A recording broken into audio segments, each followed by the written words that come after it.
Congrès DLR à Nancy, 54e édition 2019. Un nouveau format cette année puisque le congrès fait littéralement 3 jours et non plus 2. La première journée, ce mercredi, nous avons tenu notre club DLRH, donc les gens des relations humaines, la convention collective, le point sur les affaires sociales. Et puis nous avons tenu pour la première fois la journée de l'ACIM, l'Association des constructions industrielles et modulaires. 200 personnes se sont réunies toute la journée pour parler des thèmes liés à ce secteur, à cette activité. Le hors-site, c'est plus sûr, plus rapide, plus propre, plus vertueux, j'en passe et des meilleurs. Un beau succès, nous n'attendions pas autant de monde. L'année prochaine, nous recommençons, ce sera pareil, accolé au congrès DLR, et ce sera à Nice.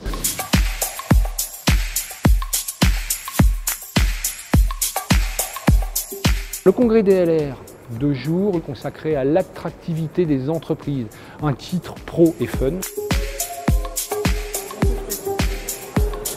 Cette grande région formée à la fois par la Lorraine et par le Grand-Duché de Luxembourg forme une dynamique économique très intéressante et par le passé, elle a su aussi se remettre considérablement en cause. Tous, vous avez vu comme moi, fleurir de ci, de là, des enquêtes, des études disant ceci. D'ici à 20 ans, la moitié de nos métiers auront disparu. Il y a quand même 3 questions qui vont se poser. La première, c'est qui j'embauche du coup?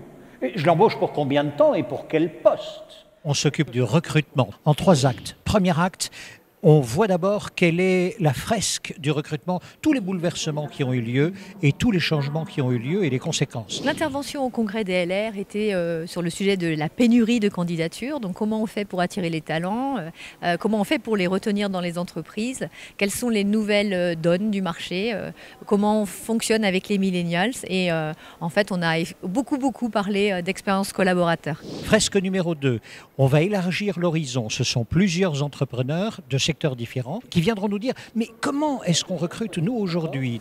Et puis ensuite, on passe par des professionnels, des chasseurs de tête. Parce qu'eux, ils ont une capacité à screener le marché, à filtrer, à trier en fait sur le marché, beaucoup plus importante que la nôtre. En général, ils voient 50 candidats avant de nous en envoyer un. On ne fabrique pas de produits, on ne fait que les distribuer. C'est d'apporter des solutions à des clients. Et la seule ressource que l'on a, c'est l'humain. La dernière partie, c'est toute l'assemblée du DLR est transformée en laboratoire, échange d'expériences, échange d'astuces, échange de procédés. Et pour finir, Julia de Funès est là, je vous promets, un feu d'artifice. Le monde du recrutement s'est totalement inversé. Avant, les candidats étaient demandeurs vis-à-vis des entreprises, étaient fébriles même vis-à-vis des entreprises, est-ce que je serais recruté ou pas. Maintenant, ça s'est complètement, je généralise un peu, mais ça s'est quand même globalement totalement inversé.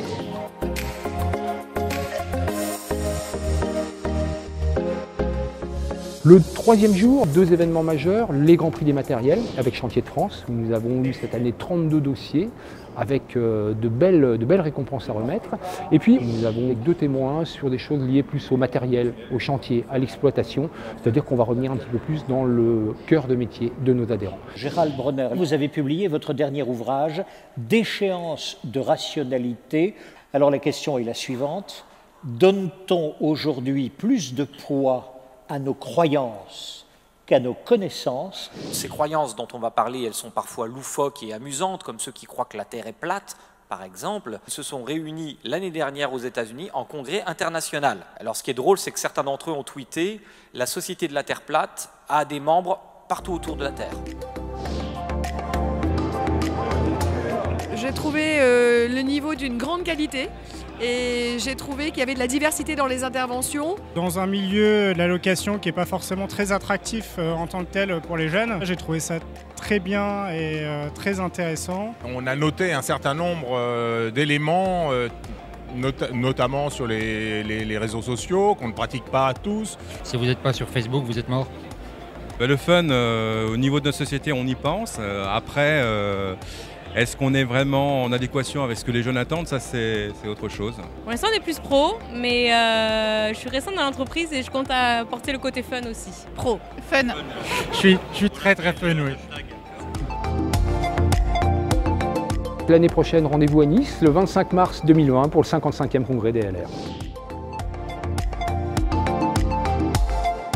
Oser recruter des jeunes, oser leur confier des projets, oser être pro et fun pour les attirer, pour être sexy et ainsi avoir les meilleurs clients. Je vous remercie.